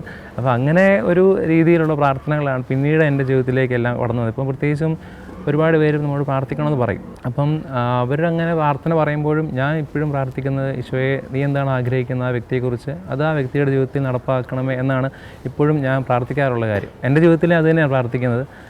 കാരണം ഈശോ പ്രാർത്ഥിച്ചു പിതാവിനോട് പറ്റുമെങ്കിൽ ഈ പാനപാത്രം എടുത്തു മാറ്റുക എന്നുള്ളത്. അപ്പോൾ ആ ഒരു പ്രാർത്ഥന ഈശോ പിതാവായ ദൈവം കേട്ടില്ലേ എന്ന് ഓർക്കാം. പക്ഷേ പിതാവായ ദൈവം ഈശോയ്ക്ക് ഒരുക്കിയിരുന്ന ഉത്ഥാനമായിരുന്നു. അത് ഇതിലും വലുതായിരുന്നു ഈശോ ഒരുക്കിയിരുന്നത്. അപ്പം ഞാൻ പ്രാർത്ഥിച്ചു കഴിഞ്ഞാൽ ചിലപ്പോൾ ചുരുങ്ങിപ്പോകാൻ സാധ്യതയുണ്ട്. ഈശോ എനിക്ക് ഒരുക്കിയിരിക്കുന്നത് എന്തോ വലിയ കാര്യമാണ്. അപ്പോൾ എൻ്റെ ഒരു ചെറിയ പ്രാർത്ഥന ചെറുതാക്കി കളയുമോ എന്നുള്ളൊരു തോന്നൽ എൻ്റെ ഉള്ളിലുണ്ടായി. പിന്നീട് ഞാൻ പ്രാർത്ഥിക്കുന്ന ആ ഒരു രീതി തന്നെയാണ്. ഞാൻ മറ്റുള്ളവർ പറയുന്നത് ഇത് തന്നെയാണ്, ഇങ്ങനെ തന്നെ പ്രാർത്ഥിക്കാൻ നമുക്ക് കഴിയണം. ഈശോ എന്താണോ നീ ആഗ്രഹിക്കുന്നത് അതെൻ്റെ ജീവിതത്തിലേക്ക് നിറവേറ്റണമേ എന്നുള്ള ഒരു പ്രാർത്ഥനയാണ് എപ്പോഴും ഞാൻ സ്വീകരിച്ചിട്ടിരിക്കുന്നത്. ഇനി ആദ്യകാലങ്ങളിൽ മറ്റവർ പ്രാർത്ഥിക്കുമായിരുന്നു, പക്ഷേ പിന്നീട് ബോധ്യങ്ങളിൽ നിന്ന് വന്ന ഒരു ചിന്ത ഇതാണ്, ഈ ഒരു പ്രാർത്ഥന സ്വീകരിക്കുക എന്നുള്ളതായിരുന്നു. ഇപ്പം പ്രാർത്ഥിക്കുമ്പം ബ്രദർ പറഞ്ഞല്ലോ ദൈവത്തിൻ്റെ ഹിതം നിറവേറാൻ. അപ്പം ഞാൻ എപ്പോഴും ഇങ്ങനെ ആലോചിച്ചിട്ടുണ്ട്, ഞാനൊരു കോമ്പറ്റേറ്റീവ് എക്സാമിന് പ്രിപ്പയർ ചെയ്യുന്നുണ്ട്. അപ്പോൾ വീട്ടിലൊക്കെ ഇങ്ങനെ പറയുമ്പം അവർ പറയും കിട്ടുമോ കിട്ടില്ലയോ എന്നല്ല, പ്രാർത്ഥിക്കുമ്പം ദൈവമേ നിൻ്റെ ഹിതം എന്താണോ അത് നടക്കട്ടെ. പക്ഷേ ബാക്കി എല്ലാ പ്രാർത്ഥനയും എനിക്ക് ചൊല്ലാൻ പറ്റും, പക്ഷേ ഈ ഒരു ഭാഗം ഉണ്ടല്ലോ നിൻ്റെ ഹിതം, അവിടെ വരുമ്പം പേടിയാവും. കാരണം ഞാൻ പ്ലാൻ ചെയ്ത പോലെ അല്ല ദൈവത്തിൻ്റെ ഹിതമെങ്കിൽ അതെനിക്ക് എങ്ങനെ അക്സെപ്റ്റ് ചെയ്യാൻ പറ്റും? അപ്പം നമ്മൾ പ്രത്യേകിച്ച് ഈ ഒരു ജനറേഷൻ അല്ലെങ്കിൽ ഇപ്പോഴത്തെ ഒരു സ്റ്റുഡൻസ് അതെങ്ങനെയാണൊന്ന് പ്രിപ്പയർ ചെയ്യാൻ പറ്റും? ദാറ്റ് ഈസ് എന്ത് വന്നാലും കർത്താവിൻ്റെ ഹിതം അക്സെപ്റ്റ് ചെയ്യാനുള്ള നമുക്കൊരു മെൻ്റൽ സ്ട്രെങ്ത്തും കൂടി വേണമല്ലോ. കാരണം പേടിയാണ് എന്താണെന്ന് അറിയാണ്ടാവുമ്പോൾ. ശരിക്കും ഈ ഒരു സംഭവം കുറേ കൂടെ മനസ്സിലാകാൻ ഞാൻ ഒരു ചെറിയൊരു കഥ പറയുകയാണെങ്കിൽ, ഒരപ്പനും അമ്മയും ഒരു മകനും 3 പേരാണ് ഒരു വീട്ടിലുള്ളത്. അപ്പം ഈ അപ്പനും അമ്മയും മകനും അവർ സ്ഥിരം വീടിനടുത്തൊരു കടയുണ്ട്. ഇവർ ആ കടയിൽ പോയാണ് എപ്പോഴും സാധനം മേടിക്കുന്നതൊക്കെ. അപ്പോൾ അങ്ങനെ സാധനം മേടിച്ച് കഴിയുമ്പം ഈ കടയിലെ കടക്കാരൻ ചേട്ടൻ ഈ കൊച്ചിനോട് പറയും നീ മുട്ടായി എടുത്തോ എന്ന് പറഞ്ഞൊരു പാത്രം തുറന്നു കൊടുക്കും. അപ്പോൾ ഈ കൊച്ച് ചെയ്യുന്ന കാര്യം ഞാൻ എടുക്കുന്നില്ല ചേട്ടൻ എടുത്ത് തന്നോളെന്ന് പറയും. അപ്പോൾ അങ്ങനെ ആ ചേട്ടൻ കൊച്ചിന് മുട്ടായി എടുത്ത് കൊടുക്കും. അങ്ങനെ കുറേ നാൾ കഴിഞ്ഞപ്പോൾ ഈ അപ്പൻ ഇങ്ങനെ ചോദിച്ചു, എടാ നീ എന്തുകൊണ്ടാണ് ഇങ്ങനെ ചെയ്യുന്നത്, നിനക്ക് അങ്ങ് എടുത്താൽ പോരെന്ന് ചോദിച്ചു. അപ്പം ഈ കൊച്ചു പറയുന്ന ഉത്തരവുണ്ട്, അപ്പോൾ എൻ്റെ കൈ ചെറുതാണ്, അപ്പോൾ ഞാൻ കൈയിട്ടെടുത്താൽ എനിക്ക് 3 എണ്ണേ കിട്ടുകയുള്ളൂ. പക്ഷേ ആ ചേട്ടൻ എടുത്ത് തരുവാണെങ്കിൽ ചേട്ടൻ്റെ വലിയ കൈയാണ്, ഒരു 5, 8, 10 എണ്ണം കിട്ടാൻ സാധ്യതയുണ്ട്. ഇത് തന്നെയാണ് നമ്മൾ പ്രാർത്ഥിക്കുന്ന കാര്യം. നമ്മൾ പ്രാർത്ഥിച്ചാൽ വളരെ ചുരുങ്ങിപ്പോവും. പക്ഷേ ഈശോയോട് പറയുകയാണ്, ഈശോ നീ എന്താ ആഗ്രഹിക്കുന്നു തന്നാൽ, അങ്ങനെ ഈശോ തരാൻ പോകുന്നത് ഇരട്ടിയായിരിക്കും. അപ്പോൾ ഈ ഒരു ബോധ്യം ഈ അനുഭവം നമ്മുടെ ജീവിതത്തിൽ ഉണ്ടായിക്കഴിഞ്ഞാൽ നമ്മൾ പിന്നീട് ഇങ്ങനെ പ്രാർത്ഥിക്കുകയുള്ളൂ. അപ്പോൾ ഞാൻ പ്രാർത്ഥിക്കുകയാണ്, ഈശോ എനിക്കൊരു ജോലി തരണം.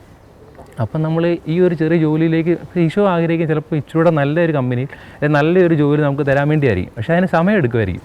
കാരണം ഈശോയെ സംബന്ധിച്ച് ഈശോയ്ക്ക് ലഭിച്ച പ്രാർത്ഥനയുടെ ഉത്തരം 3 ദിവസങ്ങൾക്ക് ശേഷമാണ്. ഈശോയുടെ പ്രാർത്ഥനയ്ക്ക് 3 ദിവസം കഴിഞ്ഞപ്പോൾ ഉത്ഥാനമാണ് കിട്ടിയത്. അപ്പോൾ നമ്മുടെ മനുഷ്യരായ നമ്മളെ സംബന്ധിച്ച് 3 ദിവസമോ 30 വർഷമോ ഒക്കെ വെയിറ്റ് ചെയ്താൽ ഈശോയുടെ ഉത്തരം എന്ന് പറയുന്നത് നമുക്ക് ഏറ്റവും ആപ്റ്റായിട്ടുള്ളതായിരിക്കും. ആ ഒരു ബോധ്യം നമുക്ക് കിട്ടണം. ഇപ്പോഴത്തെ ഇങ്ങനെ ഇപ്പം യൂത്തായിട്ടുള്ളവർ ചിന്തിക്കുകയാണ്, ദൈവത്തിൻ്റെ ഹിതം പോരാ, ഞാൻ ആഗ്രഹിക്കുന്നത് നടക്കണം. അങ്ങനെ പറഞ്ഞു കഴിഞ്ഞാൽ പിന്നീട് നമുക്ക് ഒരുപാട് ബുദ്ധിമുട്ടുകൾ ഉണ്ടാകാൻ സാധ്യത. കാരണം നമുക്ക് ഏറ്റവും ആപ്റ്റായിട്ടുള്ളതേ ഈശോ തരുള്ളൂ. ആ ഒരു ബോധ്യം എനിക്ക് തീർച്ചയായിട്ടും ഉണ്ട്. കാരണം ഞാൻ ഫിലോസഫി പഠിച്ച വടവാതൂർ സെമിനാരിയിലാണ്. അന്ന് ഞാൻ ഓർത്തു ഇവിടെ ഇപ്പോൾ വേണ്ടായിരുന്നു, ഇവിടെ തിയോളജി പഠിച്ചാൽ മതിയായിരുന്നു. പക്ഷേ സത്യം പറഞ്ഞാൽ ഇപ്പം ചിന്തിക്കുമ്പം എനിക്ക് ഏറ്റവും പറ്റുന്നതായിരുന്നു ആ ഒരു സമയത്ത് വടവാതൂർ സെമിനാരി പഠിക്കുക എന്നുള്ളതായിരുന്നു എനിക്ക് ഏറ്റവും ആപ്റ്റായിട്ടുള്ളത്. അല്ലെങ്കിൽ തിയോളജി പഠിക്കാനായിട്ട് കുന്നോത്ത് സെമിനാരി പോയി. അന്ന് കുന്നോത്ത് ഫസ്റ്റ് ഇയർ ചെല്ലുമ്പോൾ ഞാൻ ഓർത്തിട്ടുണ്ട് ഇവിടെ വേണ്ടായിരുന്നു, വേറെ എവിടെ സെമിനാരി മതിയായിരുന്നു. പക്ഷേ 3rd ഇയർ പഠിച്ച് കഴിഞ്ഞ് ഡീക്കനായി പുറത്തിറങ്ങിയപ്പം ഈശോയുടെ പദ്ധതി വളരെ കൃത്യമായിരുന്നു. എനിക്ക് ഏറ്റവും നല്ലത് കുന്നോത്ത് സെമിനാരി ആയിരുന്നു. അപ്പോൾ അങ്ങനെ എനിക്ക് എൻ്റെ പേഴ്സണൽ ലൈഫിൽ എക്സ്പീരിയൻസ് ഇരിക്കുന്നതല്ല ഇത് തന്നെയാണ്. ഈശോ എനിക്ക് എപ്പോഴും നൽകുന്നത് ഏറ്റവും ആപ്റ്റായിട്ടുള്ള കാര്യമാണ്. അതുകൊണ്ട് ഞാൻ എപ്പോഴും അങ്ങനെ ചിന്തിക്കുകയുള്ളൂ. അപ്പം മറ്റൊരാൾ എന്തുകൊണ്ട് അങ്ങനെ ചിന്തിക്കുന്നു ചോദിച്ചാൽ അവർക്ക് ആ ഒരു എക്സ്പീരിയൻസ് കിട്ടിയിട്ടില്ല. പക്ഷേ അത് കിട്ടിക്കഴിയുമ്പോൾ നമുക്ക് മനസ്സിലാവും ഈശോ എന്തെങ്കിലും തരുന്നുണ്ടെങ്കിൽ അത് വളരെ ആപ്റ്റാണ്. കാരണം നമ്മൾ ഈ ഒരു വീട്ടിൽ എൻ്റെ അപ്പനും അമ്മയ്ക്ക് ഞാൻ ജനിക്കാൻ കാരണം ഞാനല്ല, അല്ലേ? അത് നമ്മൾ അങ്ങനെ ചിന്തിച്ചാൽ നമ്മളല്ല, അത് എന്നെ ഈശോ ഈ കുടുംബത്തിൽ ജന്മം നൽകിയതാണ്. അത് നമുക്ക് ഏറ്റവും ആപ്റ്റായിരുന്നു. അപ്പോൾ അങ്ങനെ നമ്മുടെ ജീവിതത്തിൽ എല്ലാ കാര്യങ്ങളും നമ്മൾ ആഗ്രഹിക്കുന്നതിനപ്പുറം ഈശോ ആഗ്രഹിക്കുന്നതാണെങ്കിൽ അത് വളരെ ആപ്റ്റായിരിക്കും എന്നുള്ളത് ചിന്തിക്കുന്ന ഒരാളാണ് ഞാൻ. അങ്ങനെ ആ ഒരു രീതിയിലാണ് എൻ്റെ ജീവിതം എപ്പോഴും മുന്നോട്ട് പോകുന്നത് എല്ലാം തന്നെ. അപ്പോൾ നമ്മുടെ ഈ പ്രാർത്ഥനാ ജീവിതത്തിൻ്റെ കാര്യം പറയുമ്പം നമ്മുടെ കൂട്ടുകാർ നമ്മളെ ഒരുപാട് ഇൻഫ്ലുവൻസ് ചെയ്യുമോ? ദാറ്റ് ഈസ് നല്ലൊരു പ്രാർത്ഥനാ ജീവിതം. കാരണം എൻ്റെ ഒരു ഫ്രണ്ടുണ്ട്, അപ്പോൾ അവനെന്ന് പറയുമ്പം ഒരു പോയിന്റിലെല്ലാം അവൻ്റെ കയ്യിൽ നിന്ന് പോയായിരുന്നു. ക്ലിനിക്കലി ഡയഗ്നോസ് ചെയ്തു, ഡിപ്രഷനായിരുന്നു 2 വർഷം. ആൻഡ് അത് കഴിഞ്ഞ് അവൻ വീണു, കാല് വല്ലാണ്ടായി. ജോലി എന്ന് വെച്ചാൽ ജോലി തപ്പുമ്പം ജോലി അടുത്ത് വാതുക്കെ വരെ വരും, പക്ഷെ പെട്ടെന്ന് പോവും. പക്ഷേ ഇതുവരെ അവൻ കുർബാന മുടക്കി ഞാൻ കണ്ടിട്ടില്ല. അപ്പം ഞാനത് ആലോചിക്കും, ഇത്രയും ബുദ്ധിമുട്ട് വന്നിട്ട്. അപ്പം അതുപോലത്തെ ഒരു കൂട്ടുകാരൻ എനിക്കുള്ളപ്പോൾ എനിക്കും അതൊരു പ്രചോദനം എന്നൊക്കെ പറയില്ല. അപ്പം ശരിക്കും നമ്മുടെ ഫ്രണ്ട്ഷിപ്സ് നമ്മൾ ഒരുപാട് ഇൻഫ്ലുവൻസ് ചെയ്യുമോ ദൈവം? എന്നെ സംബന്ധിച്ച് എൻ്റെ കൂട്ടുകാർ തന്നെയാണ് എനിക്ക് ഒരുപാട് ഇൻഫ്ലുവൻസ് ആയിട്ടുള്ളത്. ഞങ്ങളൊരു 5-6 പേരുടെ ഒരു ടീം ഉണ്ടായിരുന്നു ചെറുപ്പം തൊട്ടേ. അപ്പം ഞങ്ങൾ ഇത്രയും പേര് തന്നെ എല്ലാ ദിവസവും പള്ളി വരുമായിരുന്നു. എല്ലാ കാര്യങ്ങൾക്കും ഞങ്ങൾ തന്നെയായിരുന്നു എല്ലാം, എപ്പോഴും ഒന്നിച്ചുണ്ടായിരുന്നു. ഇപ്പോഴും അങ്ങനെ തന്നെയാണ്, അവധിക്ക് വരുമ്പോഴെല്ലാം ഒന്നിച്ചാണ്. അപ്പം ഞാൻ ഓർത്തിട്ടുണ്ട്, ഞാൻ നാട്ടിൽ അവധിക്ക് വന്നു കഴിയുമ്പം എവിടെയൊക്കെ ഒന്ന് കറങ്ങാൻ പോകാൻ പ്ലാൻ ചെയ്യുമ്പം എൻ്റെ കൂട്ടുകാർ തന്നെ ഒരു ഇത് വെക്കും, എടാ അവൻ നമ്മുടെ കൂടെ ഉണ്ട്, അച്ഛാ ഒരു ഉഴപ്പുന്ന രീതിയിലേക്ക് പോകാൻ പാടില്ല. കാരണം അവരെനിക്ക് എപ്പോഴും ഒരു സ്പേസ് നൽകിയിരുന്നു. കാരണം ഈ ഒരു ഇതുള്ളത് കൊണ്ട് തന്നെ അവരൊരിക്കലും അവരുടെ ജീവിതത്തിലും ഈ ഒരു ഈ പള്ളിയിൽ നിന്ന് അകന്നു പോയിട്ടില്ല. കാരണം ഇപ്പോൾ 2-3 പേര് പുറത്ത് വർക്ക് ചെയ്യുന്നു, ഒരാൾ കാനഡയിലാണ്. അപ്പം ഇവരെല്ലാവരും തന്നെ ഇപ്പോഴും ഈ ഒരു അടിസ്ഥാന വിശ്വാസത്തിൽ, അത് ഞങ്ങളെല്ലാം ഒന്നിച്ച് പള്ളി കുർബാനയ്ക്ക് കയറിക്കൊണ്ടിരുന്നവരാണ്, ഒന്നിച്ച് എല്ലാ കാര്യങ്ങളും സംഘടന പ്രവർത്തിച്ചവരാണ്. അതുകൊണ്ട് അന്ന് കിട്ടിയൊരു ഇതുണ്ട്, വീട്ടിൽ നിന്ന് കിട്ടിയതും കൂടെ ഉണ്ട്. എല്ലാ ബേസിലും എന്താ വെച്ചാൽ ഈശോ നമുക്ക് തരുമെന്നുള്ളൊരു ബോധ്യം ഇവർക്ക് എല്ലാവർക്കും ഉണ്ട്. അതുകൊണ്ട് തന്നെ ഇവരൊരിക്കലും തളർന്നു പോയിട്ടില്ല.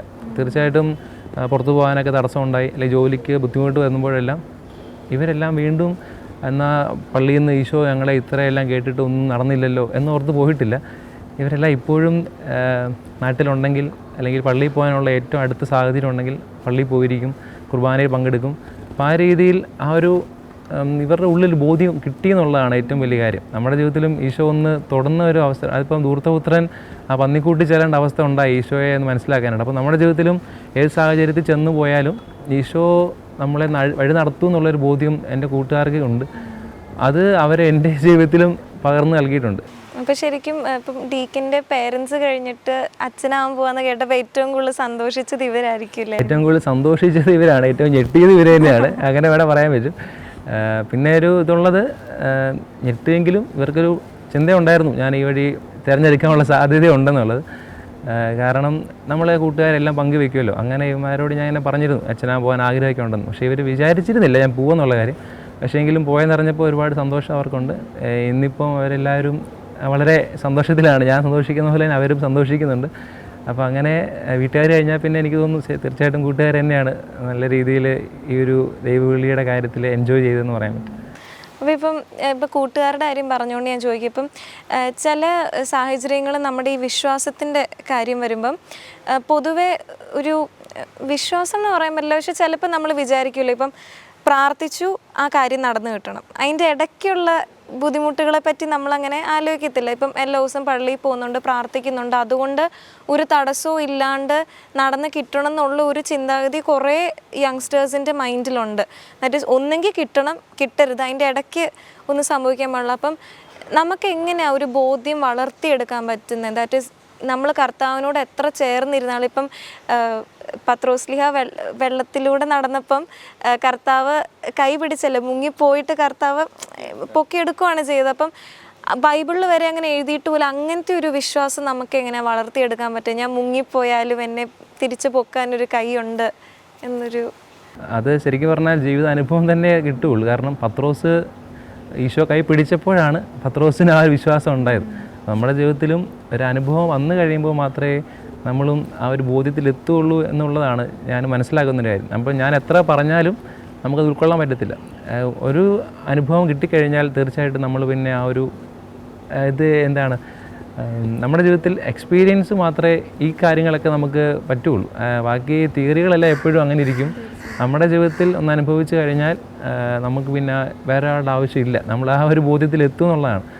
അപ്പോൾ അതിനെക്കുറിച്ച് കൂടുതൽ പറയാനാണെങ്കിൽ എങ്ങനെയാണ്, ഞാൻ മനസ്സിലാക്കുന്ന കാര്യം ഇതേ ഉള്ളൂ, നമ്മൾ അനുഭവിച്ചാൽ മാത്രമേ നമുക്ക് ആ ഒരു ഇതിലേക്ക് എത്താൻ പറ്റുള്ളൂ എന്നുള്ളതാണ് ഞാൻ മനസ്സിലാക്കിയ ഒരു കാര്യം.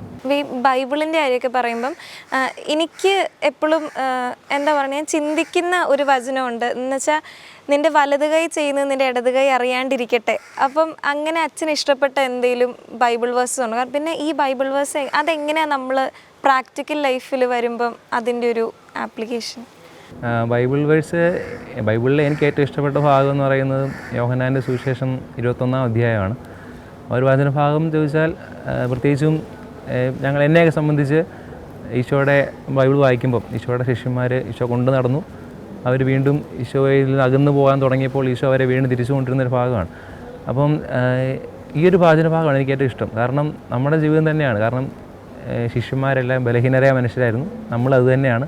നമ്മുടെ ജീവിതത്തിൽ ഇത്തരത്തിലുള്ള വീഴ്ചകളുണ്ടാകാം, നമ്മൾ ഈശോയിൽ നിന്ന് അകന്നു പോകാൻ സാധ്യതയുണ്ട്. അപ്പോഴും മനസ്സിലാക്കേണ്ടത് നമ്മൾ പാപിയായി ഇനി ഈശോയിലേക്ക് തിരിച്ചു വരാനുള്ള സാധ്യതയില്ല എന്നോർത്ത് പോകാതെ ഈശോ നമ്മളെ തേടി വരും എന്നുള്ളൊരു ബോധ്യമാണ് എനിക്ക് എപ്പോഴും ലഭിച്ചിരുന്നത്. അതുകൊണ്ട് തന്നെ ഈ ഒരു വചനഭാഗമാണ് ഞാൻ ഏറ്റവും കൂടുതൽ ഇങ്ങനെ വായിക്കുകയും ധ്യാനിക്കുകയും ചെയ്തിരുന്നത്. അച്ഛൻ അപ്പോൾ എന്നാണ് അച്ഛൻ്റെ പൗരോഹിത്യ സ്വീകരണം, അതിനുള്ള ഇൻവിറ്റേഷൻസും കാര്യങ്ങളൊക്കെ കഴിഞ്ഞു? അതിപ്പോഴും അതിൻ്റെ തിരക്കിലാണ്? അതിൻ്റെ കാര്യങ്ങളൊക്കെ നടക്കുന്നു.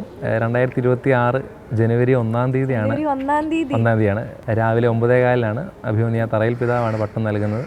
എൻ്റെ ഇടവകയിൽ വെച്ച് തന്നെ Nedumkunnam saint John the Baptist forane പള്ളി വെച്ച് തന്നെയാണ് പട്ടം. അതിൻ്റെ ഒരുക്കങ്ങളൊക്കെ ഇങ്ങനെ നടക്കുന്നു. പ്രത്യേകിച്ചും പ്രാർത്ഥിച്ചൊരുങ്ങുന്നു, മറ്റു കാര്യങ്ങളൊക്കെ ഇങ്ങനെ ക്രമീകരിച്ചുകൊണ്ടിരിക്കുന്നു. പിന്നെ പ്രത്യേകിച്ച് ടെൻഷനൊന്നുമില്ല. കാരണം ഇതുവരെയുള്ള എൻ്റെ ജീവിതത്തിൽ ഞാൻ പറഞ്ഞല്ലോ, ഈശോ എല്ലാം നടത്തും എന്നുള്ളൊരു ബോധ്യം എനിക്കുണ്ട്. തീർച്ചയായിട്ടും അത് വീട്ടുകാർക്കും ഉണ്ട്. അതുകൊണ്ട് അവരും ഇത് പ്രത്യേകിച്ച് ബോധേടല്ല ഇതിനെക്കുറിച്ച്, നടന്നു പോകും, ഭംഗിയായിട്ട് നടക്കും എന്നുള്ളൊരു ചിന്ത എല്ലാവരുടെയും മനസ്സിലുണ്ട്. അതുകൊണ്ട് തന്നെ ഇങ്ങനെ ഹാപ്പി ആയിട്ട് പോകുന്നു. അപ്പം ഈ ജനുവരി എന്ന് പറയുമ്പോൾ വർഷത്തിൻ്റെ ആദ്യത്തെ ദിവസം തന്നെ ഞാൻ അച്ഛനാവാൻ പോവാ ഒരു ഫീൽ ഉണ്ടല്ലോ. അപ്പം അന്ന് നമ്മൾ പ്രസംഗം പറയണമല്ലോ അന്ന്. അപ്പം അതിന് നേരത്തെ വല്ലതും പ്ലാൻ ചെയ്ത് വെച്ചിട്ടുണ്ടോ? എനിക്ക് ഇത്ര കാര്യങ്ങൾ ഞാൻ പറയണം, അങ്ങനെ എന്തെങ്കിലും തീംസോ അങ്ങനെ എന്തെങ്കിലും മനസ്സിലുണ്ടോ? ഇല്ല, പ്രസംഗം നമ്മൾ പറയുന്നത് നമ്മൾ എന്താണ് അന്നത്തെ ദിവസത്തെ വചനത്തെ ആസ്പദമാക്കിയേ സംസാരിക്കുകയുള്ളൂ. അതുകൊണ്ട് തന്നെ അന്ന് ഈശോ എന്ത് സംസാരിക്കുന്നു മുൻകൂട്ടി ഒരുങ്ങിയിട്ടില്ല. അതിൽ പരം ബൈബിൾ വായിച്ച് ആ ഒരു വചനഭാഗം വായിക്കുമ്പം ഈശോ എന്ത് സംസാരിക്കുന്നു, അന്ന് ഈശോ എന്ത് പറയുന്നു, അതാണ് നമ്മൾ. പിന്നെ നന്ദി പ്രസംഗമുണ്ട്, അത് നമ്മൾ പ്രത്യേകിച്ചും എല്ലാവർക്കും നന്ദി പറയുന്ന ഒരു നിമിഷമാണ്. ഇതുവരെ നമ്മുടെ ജീവിതത്തിൽ വഴി നടത്തിയ, ബാഹ്യമായി നമ്മളെ സഹായിച്ച, ഈ ഒരു ജീവിതത്തിൽ എപ്പോഴും നമുക്ക് താങ്ങും തണലുമായിരുന്നവർക്കെല്ലാം നന്ദി പറയുന്നൊരു അവസരമുണ്ട്. അത് നമ്മൾ തീർച്ചയായിട്ടും നന്നായിട്ട് പ്രിപ്പയർ ചെയ്തിട്ട് തന്നെ പറയുള്ളൂ. നമുക്ക് ഏറ്റവും വളരെ ചുരുങ്ങിയ സമയത്തിനുള്ളിൽ അവതരിപ്പിക്കേണ്ട ആവശ്യമുണ്ട്. അതുകൊണ്ട് തന്നെ നമ്മൾ നന്നായിട്ട് പ്രിപ്പയർ ചെയ്തിട്ടേ പറയുള്ളൂ. ബാക്കിയൊക്കെ എന്താണ്, വചനം, ഓരോ ദിവസത്തെ വചനം അന്ന് ഈശോ നമ്മോട് സംസാരിക്കുന്ന കാര്യങ്ങളാണ്. അതുകൊണ്ട് അത് ആ രീതിയിൽ ഈശോ എന്ത് പറയാൻ ആഗ്രഹിക്കുന്നു അത് തീർച്ചയായിട്ടും ഈശോ സംസാരിക്കുമെന്ന് തന്നെയാണ് ഞാൻ വിശ്വസിക്കുന്നത്. അപ്പം നെടുങ്കുന്നംപള്ളി ഇടവകയെന്ന് പറഞ്ഞല്ലോ, അപ്പോൾ കഴിഞ്ഞ ദിവസം അവിടുത്തെ പെരുന്നാളൊക്കെ ആയിരുന്നു. അവിടുത്തെ പുഴുക്ക് നേർച്ച ഭയങ്കര ഫേമസ് ആയൊരു ഇതാണ്. പുഴുക്കുണ്ടാക്കാൻ അറിയോ? പുഴുക്ക് ഭയങ്കര പ്രിയപ്പെട്ട ഒരു ഭക്ഷണമാണോ? ഉണ്ടാക്കാൻ അറിയുമെന്ന് ചോദിച്ചാൽ അത് ഉണ്ടാക്കുന്ന മെയിൻ ആളുണ്ട്, നമ്മളതിനെ സഹായിക്കുന്ന കാര്യങ്ങളൊക്കെയാണ്. അപ്പോൾ തീർച്ചയായിട്ടും 10 വർഷങ്ങൾക്ക് ശേഷമാണ് ഞാൻ പെരുന്നാൾ കൂടിയത്. സെമിനാരി ചേർന്ന പിന്നെ പെരുന്നാൾ നമ്മൾ കൂടിയിട്ടില്ല. അപ്പോൾ അത് വളരെ നല്ലൊരു അനുഭവമായിരുന്നു. രാത്രി മുഴുവൻ ഇരുന്ന് ഉറക്കളച്ചിരുന്ന് അവിടെ എല്ലാവരുടെയും കൂടി ഇരുന്ന് പുഴുക്കുണ്ടാക്കാൻ സഹായിച്ചു. പിറ്റേ ദിവസം വളരെ ഭക്തിപരമായി ഒരുപാട് ജനങ്ങളുണ്ടായിരുന്നു. അവരോടെല്ലാം ചേർന്ന് പുഴുക്ക് നേർച്ച കഴിച്ചു. അത് നല്ലൊരു അനുഭവം തന്നെയാണ്. നെടുങ്കുന്നം ഇടവക ജനങ്ങളെ സംബന്ധിച്ച് സ്നേഹത്തിൻ്റെ ഒരു നിമിഷമാണ് പെരുന്നാളെന്ന് പറയുന്നത്. എല്ലാവരും ഒന്നിച്ചു കൂടുവാനും അതിനെ ആ ഒരു സന്തോഷം പുഴുക്കുണ്ടാക്കാൻ അറിയാമെന്ന് ചോദിച്ചാൽ നമ്മൾ അതിനെ സഹായിച്ചിട്ടേ ഉള്ളൂ. അതിൻ്റെ കാര്യങ്ങളൊക്കെ വളരെ രഹസ്യാത്മകമായി പോകുന്ന കാര്യങ്ങളാണ്. അച്ഛൻ നല്ല രസമുണ്ടായിരുന്നു സംസാരിച്ചിരിക്കും. കാരണം അച്ഛന് ഭയങ്കര കാം എനർജിയാണ്, ഭയങ്കര ശാന്തമായ ഒരു ഇതായതുകൊണ്ട് നല്ല രസമായിരുന്നു സംസാരിച്ചിരിക്കാൻ. അപ്പം എല്ലാം ഭംഗിയായി നടക്കട്ടെ എന്ന് ഞങ്ങൾ പ്രാർത്ഥിക്കാം. ഞങ്ങൾക്കും വേണ്ടി ആൾക്കാരെ കയറുമ്പോൾ പ്രാർത്ഥിക്കണം. തീർച്ചയായിട്ടും പ്രാർത്ഥനയിൽ പ്രത്യേകം ഓർക്കുക. ജനുവരി 1-ാം തീയതിയാണ്. Okay, all the very best. Okay, thank you.